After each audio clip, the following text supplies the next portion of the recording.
अंतर्मन की लक्ष्मी भाग 30। रातों रात ऐसा क्या कर दिया भाभी आपने कि भैया के सुर बदले बदले से हैं। जो भैया बुआ को किसी से बांटना नहीं चाहते थे, संभव भैया से भी नहीं।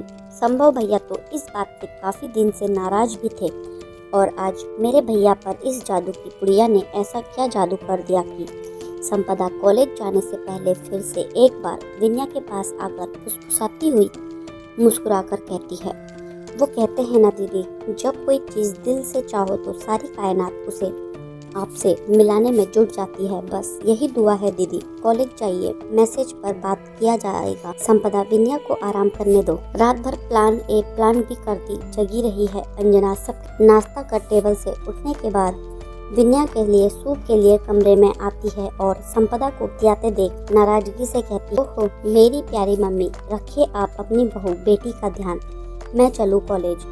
वाह मम्मी, आपने ध्यान दिया बहू बेटी। संपदा दरवाजे से मुड़कर आती हुई अंजना से कहती है, क्या बहू बेटी, साफ साफ कभी बोलेगी ये लड़की।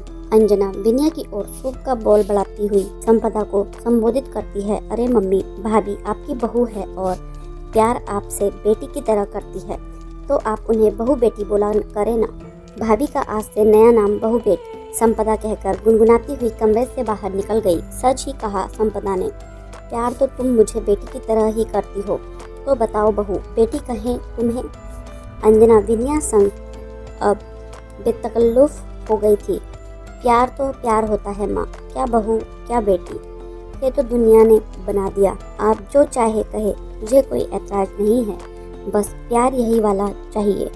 हाथ में पकड़े सूप के बॉल की ओर इशारा करती विनया अपने चेहरे पर खुशी और आदर भरा मुस्कान बिखेरती हुई उस प्यार भरे पल का आनंद ले रही थी। विनया ने माँ से एक सरल और सच्चे भाषा में परिवार की महत्वपूर्णता को साझा किया। विनया सूप के बाउल के हवाले से इशारा करती हुई कहती है, यही सामान्य और रोजमर्रा की घटना जीवन को सुंदरता से भर देती है माँ। विनया सूप का सिप लेकर उंगली से स्वादिष्ट का चिन्ह बनाती हुई कहती है, और अंजना की मुस्कान से जाहिर हो रहा था कि छोटी छोटी प्रशंसाएं जीवन को सजीवता और सुंदरता से भर देती है। उस छोटी सी मुस्कान से स्पष्ट हो रहा था कि अंजना ने विनया की बातों को समझा और स्वीकार किया है। उनकी मुस्कान में एक प्रकार की संतुष्टि और समझदारी की भावना थी, जो छोटी छोटी प्रशंसाओं और सामान्य अनुभवों में छिपे हुए सुंदरता को महत्व देती है।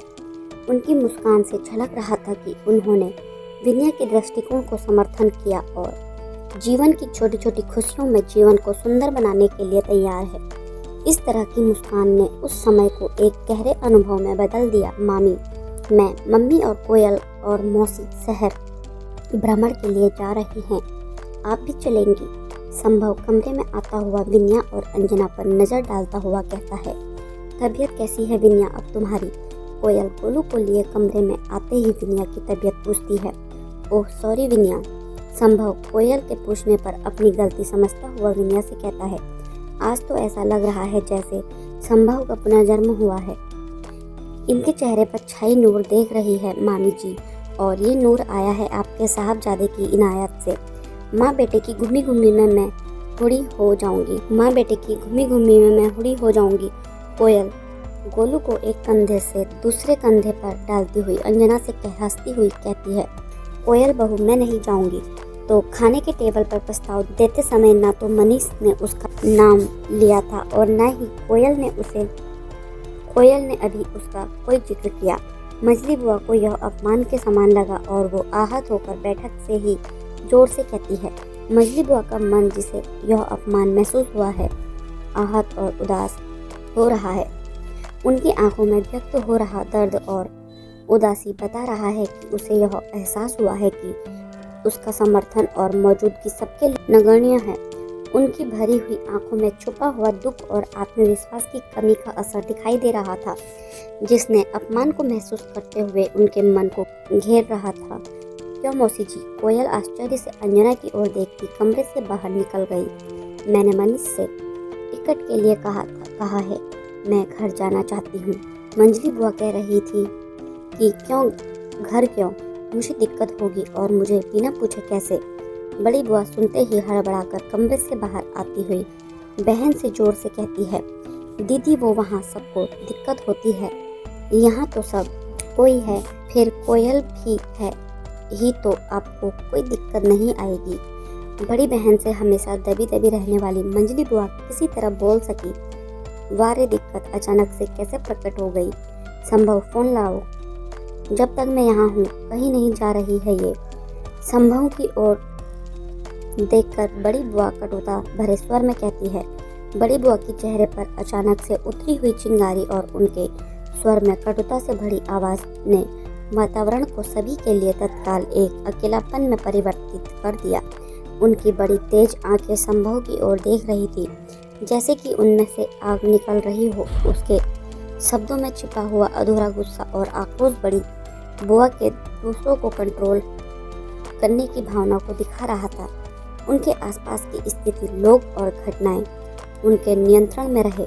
उन्होंने हमेशा दूसरों के परिवर्तन को अपनी इच्छा के अनुसार प्रबंधित किया था और अभी मंजली बुआ बिना उनसे पूछे जाने का निर्णय ले लेना उन्हें उनके अधिकार को समाप्त करने के समान लग रहा था।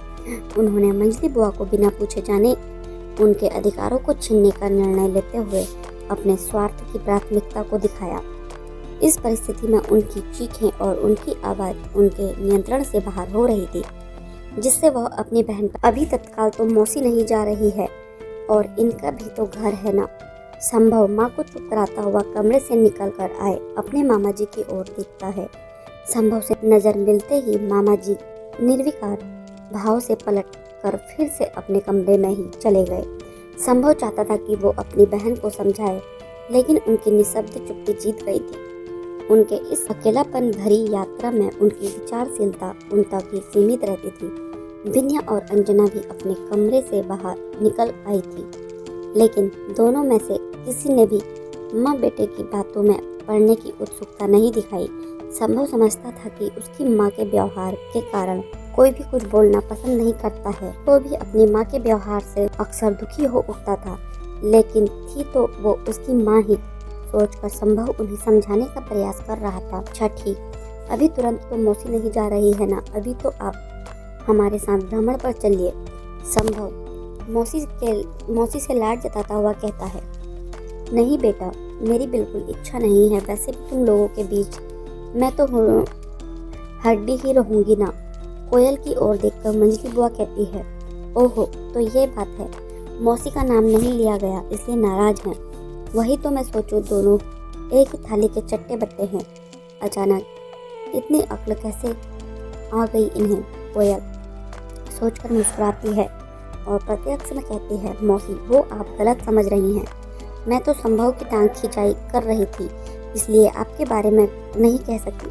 चलिए चलिए, अब उठिए, तैयार हो जाइए, ठंड का मौसम है, रात जल्द हो जाएगी। कोयल संभव की गोद में गोलू को देकर मंजली बुआ को हाथ पकड़कर खड़ी करती हुई कहती है। माँ, आज घर में कोई नहीं है और मुझे आपसे कल की अधूरी बातें पूरी करनी है। सब काम निपटाकर आंचल से हाथ पोंछती कमरे में आती अंजना से विनया कहती है। फिर वही सब बातें। बेटा, तुम अपनी गृहस्थी पर ध्यान दो।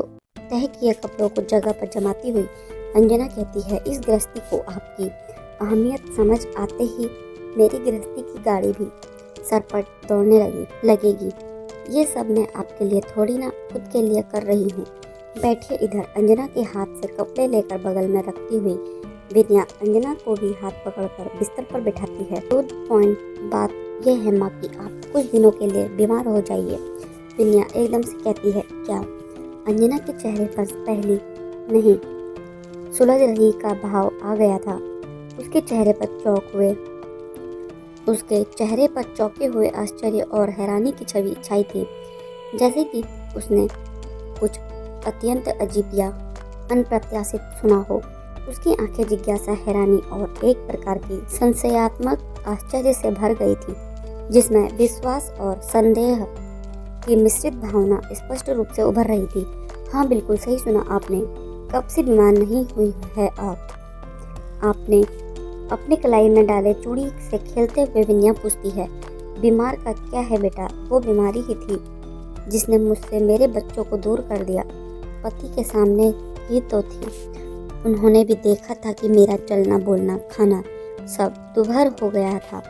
फिर भी वो दूसरों के कहे में आकर उसे मेरा नाटक करार दिया और दूसरों ने बच्चों के कान में ये मंत्र फूका कि मुझे बच्चों से ज़्यादा खुद की स्थिति को ध्यान में रखती हूँ, इसलिए तो उन्हें बच्चों का हाल चाल लेना पड़ता है। और सब कुछ बदल गया। बच्चों का क्या कहूँ, जब पति ही सामने देखते हुए भी कान के कच्चे निकले। अंजना के चेहरे पर अतीत की परछाई ने डेरा जमा लिया था। उसकी आंखों में जब वह बीते कल की यादों में खोई हुई थी, तो वहाँ उसके भीतर की तकलीफ, रोष और आत्मसमीक्षा की गहराइयों को महसूस किया जा सकता। उसके चेहरे का हर अंश उसके अतीत के अदृश्य संघर्ष को बयान करता था, जैसे कि उसने कई सारे जज्बातों को एक समय में महसूस किया। वह अपने आत्मसत्य को स्वीकार करने की कठिनाइयों का सामना कर रही थी। इस समय प्रतीत हो रहा था जैसे उसका चेहरे किसी मुखौटा के भीतर छुपा था, लेकिन वहां से उसकी मुखर आभासी भावनाएं बोल रही थी, जैसे कि वह खुद को खोती हुई और उन क्षणों की पुनरावृत्ति को पूरी तरह गहराइयों से महसूस कर रही थी। और अब यही अस्वस्थता आपको आपका सब कुछ लौटाएगी। अंजना के चेहरे के भाव को आत्मसात करती विनया की आंखें भी अर्श से भर उठी थी और वो रुंधे गले से पूरे आत्मविश्वास के साथ अंजना के हाथ पर अपना हाथ रखती हुई कहती है, आपको कुछ नहीं करना है, बस कल सुबह आपको बिस्तर नहीं छोड़ना है। शरीर में दर्द नाम का भी कोई चीज होता है। विनया के चेहरे पर रहस्य की हंसी खिल गई थी। उसकी हंसी बता रही थी कि वह किसी मुश्किल को भी खुद को हंसी में ढालने का सामर्थ्य रखती है। उसके चेहरे की यह हंसी अंजना को एक सुगम और सकारात्मक वातावरण में ले जाने की कोशिश थी। वो कह रही थी कि इस जहां में समस्याएं हो सकती है, लेकिन हंसी और एक दूसरे के समर्थन समाधान मिलना भी संभव है। और पॉजिटिव और मोटिवेटिंग संदेश के साथ समाधान अंजना को आगे बढ़ने के लिए प्रेरित कर रही थी। लेकिन जब सबको पता चलेगा तो, और ऐसे भी स्त्रियों का अस्वस्थ होना गुनाह ही तो माना जाता है, और इसके बाद उन्हें किसी भी स्त्री का बीमार होना नाटक ही लगेगा। नहीं नहीं बेटा, मेरे कारण किसी और को दिक्कत हो, ये मैं नहीं चाहती। अंजना, जो अभी तक विनया की बात ध्यान से सुन रही थी, कुछ सोचती हुई अचानक बोल पड़ी, तो क्या इतने सालों में भी कभी आपके शरीर ने बस अब और नहीं कहा? क्या कहा तो होगा कभी सर्दी जुकाम में आपके मन ने चाहा होगा कि कोई गर्म चाय ही बना दे, या कोई काढ़ा ही बना दे, या कोई एक बात पूछ ही ले। विनया अंजना के इनकार पर लगभग अपना सिर ढूंढती हुई कहती है, हाँ, कई बार इच्छा हुई सारे काम त्याग कर बस बिस्तर पर ही पड़ी रहूं, या नीचे अमिया के नीचे चाय के प्याली के साथ अपनी मनपसंद किताब पढूं, या आते जाते लोगों को देख उन पर कुछ कहानी पढूं। लेकिन ये सब संभव कहाँ हो सका? अंजना सहमति जताती हुई कहती है, सब संभव होता अगर आप खुद को साबित करने में नहीं लगी होती। तो क्या कभी किसी ने किसी नारी से कहा है कि तुम थक गई होगी, 2-3 दिन सही आराम कर लो? और कोई क्यों कहे, नारी खुद ही तो देवी दुर्गा बनी सारे हाथों से काम संभालने के लिए उत्सुक रहती है, और कोई ना भी कहे तो भी हमें अपने शरीर के बारे में सोचने का अधिकार है माँ। खैर, बीती बातों पर मिट्टी डालिए और कल सारे काम त्याग कर बिस्तर पर रहिए। ये आप अपने लिए नहीं, पूरे घर की भलाई के लिए करेंगी, और कभी कभी सबकी भलाई के लिए साम दाम दंड भेद भी अपनाना पड़ता है। मेरी प्यारी सासू माँ, मेरी प्यारी सासू माँ जी।